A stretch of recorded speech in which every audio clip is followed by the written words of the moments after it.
Hey, what's going on, family? It's me, Nisi. Back to do a short reading. It's going to be really quick because I only have a few minutes left on my lunch. But I wanted to get in to the Return of the Giants from the Hollow Earth. I know I did a video yesterday. It was quite lengthy, almost 2 hours. If you get a chance, please just put me on play while you're driving in traffic, cleaning, getting ready to go to sleep. Take a listen to it. All right. I hope you guys are having an amazing day. And without any further ado, let's get into chapter 8. It's called The City of the Giants. It says, the route to the final region was the most complex. A sudden heavy fatigue wrapped around me, and the path swung back and forth through forks, dampness, fungi growing on some walls, even very strange vegetation, and lights so bright they blinded me as we passed. We didn't travel by any vehicle. This time it was all on foot. We descended through tunnels where the air turned utterly frigid. My guide told me that in some sections of the tunnels, temperatures could soar to extreme highs. The walls were soaked. With each step, the sound of our footsteps thudded like drums, announcing our movement, something we did not like at all. Some stretches were braced by old metal beams, rusted and warped. Breathing there felt like inhaling the trace of another world that had once existed long ago. Several times, bits of rock fell from above like warnings. My guide kept repeating a single line: don't look back, never look back. The air grew saturated with a piercing smell, an odor impossible to mistake. Acrid, chemical, almost like rotting meat mixed with burnt metal, deeply unpleasant. It's the Polarians, my companion whispered. They must have a tunnel nearby. We don't know why, but the air always turns foul before they appear. Are they here? I asked too loudly. My guide fixed me with a hard stare and signaled for me to lower my voice immediately. Okay, and here's a picture of the tunnel, and here's a picture of the city. This is beautiful. Look, this is underground. Look. It's the hollow earth. So then he says, if they were, we wouldn't be speaking, he said. I didn't see any of them, and I was grateful for that. We pressed on after another long stretch. The rock opened onto a vast space, like another world split open inside the ground. I froze at what, hey, I can't see who's joining me. How are you doing? I froze at what spread out before me. It was a small city, but extremely advanced and utterly different from the previous one, flooded with white lights that threw intense beams in every direction. Look at this. This is absolutely beautiful. Look. I'm telling you, this world is so strange and yet so beautiful all at the same time, right? So then he says, the contrast with the prior gloom disoriented me, and for a second, I felt dizzy. Metal walkways linked low angular buildings, an architectural design unlike anything I knew. There were automatic doors, access sensors, and control panels set inside the walls. It didn't look impoverished at all, but rather like something built long ago that has survived every attack and every pursuit. There, a woman greeted me, a human giant, 2.5 meters tall, perhaps more. Her hair was tied back in a long braid, a deep reddish color. Her hands were large and steady, hands of someone used to moving stones as easily as you or I would move a book. Welcome, she said in a very clear English with a fair accent. I couldn't place it though. I'm glad you arrived alive, she asked no further questions and simply led me through a series of corridors that opened and closed at our approach with soft hydraulic sounds and cool air that brushed my face like a caress. As we walked, I noticed each door was reinforced and small devices scanned our bodies with blue beams. Why so much control? I asked. Because if we fall here, many other cities fall, she replied without stopping. And because the place you're about to enter is tagged on custodial radar, we can't remain long. Okay. I really feel this is why they don't want us to enter in certain caves. Yeah, you're right. You're absolutely right. There are beings that are in. See, the Earth is so, it has so many different layers. There's a layer that's called the Stygian layer. That's like right underneath us. That's where some of these things come up from. Right? They're not technically of us. They're not human. Some were created long ago, and some our government has tampered with their DNA and created things, and they release them in the parks. So you've got those things as well as the other underground races that are there too. But you're absolutely right. Yeah, that's why they don't want us to go into these, and so far into these parks like Grand Canyon. A lot of that's off limits.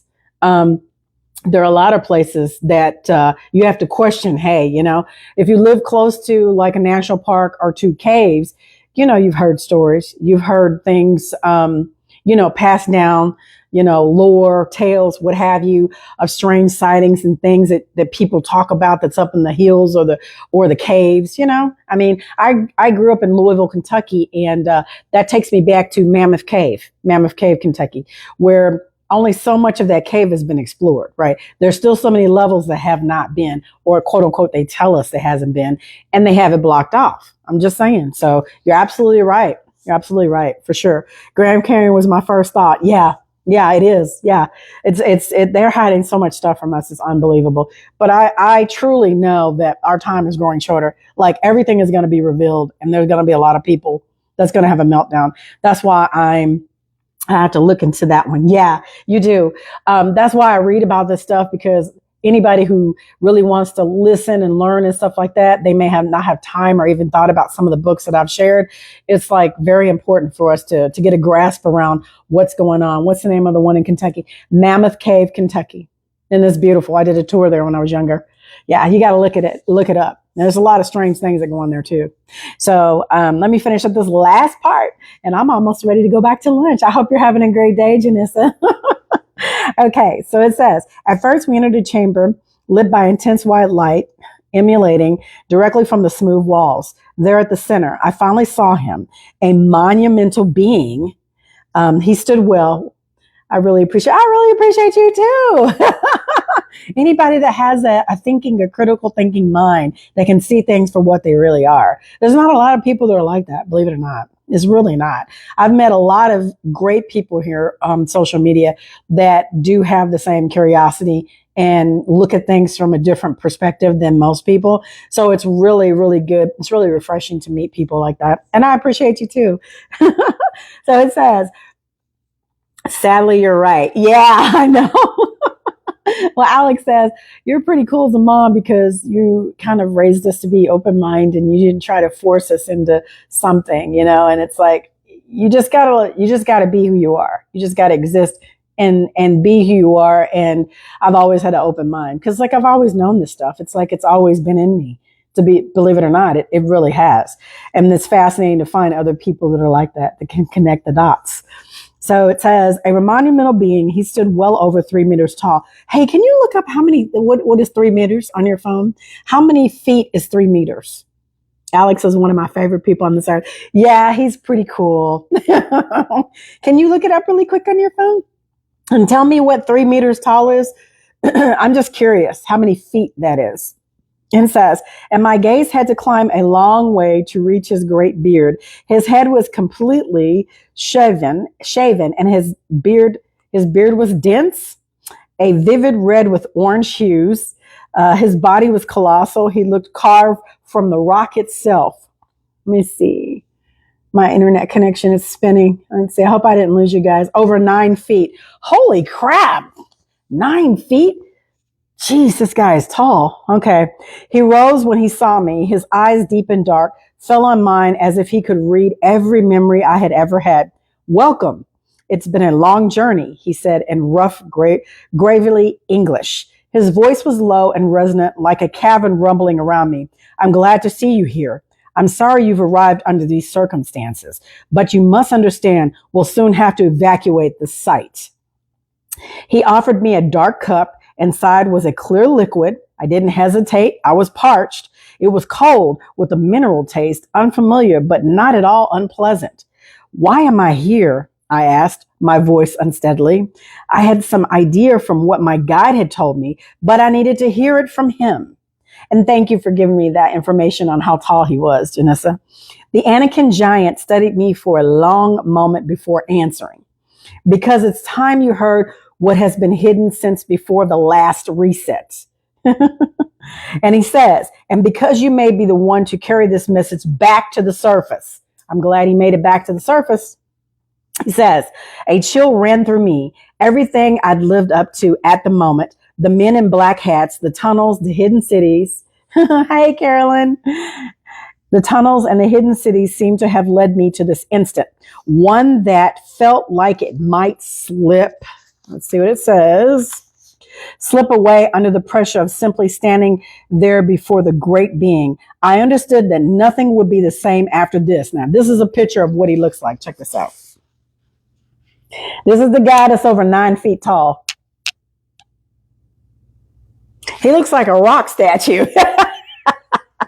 Graven image, right? He's just like very serious. So he says, before we speak, I must show you something, the Anakin said. He turned into a smooth wall, passed his hand over a metal plate, and then the panel flared to life. Linen and symbols began to form before me. Hey, Chief Red Wolf. He said, panels flared to life and lines and symbols began to form before me. It was a map perfectly rendered with some labels, but not one you've ever seen in a book or you'd ever find in a book. This, he said, is the map of Nashura, the heart of everything that has been hidden under your feet for the entire life of the new humanity, your cycle. Okay. And this goes back to the last reset, which if we studied Claudio Nacelli's work, Nos Confundren, we know it was around 1728, which would have been 728. So then he says, it was then I knew I was standing before one of the greatest revelations of the era. So, and this again is a picture of him. So Claudio made it down there to the inner earth. He made it through all of these, tunnels and just being pursued by these things. And he gets to where he meets one of the Anakin giants. And then there he is shown a map of the underworld. And that is amazing. That's amazing. So when I come back, I'm going to read chapter 9, the map of Nashura. We stopped at, that's where we're stopping at, right? So I read to you chapter 8, okay? And it's called The City of Giants. And so we are moving through this book pretty quick. We have a few more chapters to go and we'll be done. But when I come back, we're going to talk about the map and we're going to find out what Claudio has to say about it and how it actually looks under our feet, the hollow earth. Okay. So anyway, I hope you guys have an amazing day. I'm going to head back to my desk because I have some reports I have to run and I will talk to you all soon. Thanks for joining me. Shout out to you, Big Brother Chief Red Wolf. I will be over on your live. I'm going to turn on my notifications. And Janissa, thank you so much for joining me. And I hope to see you in the next video. I'll talk to you guys soon.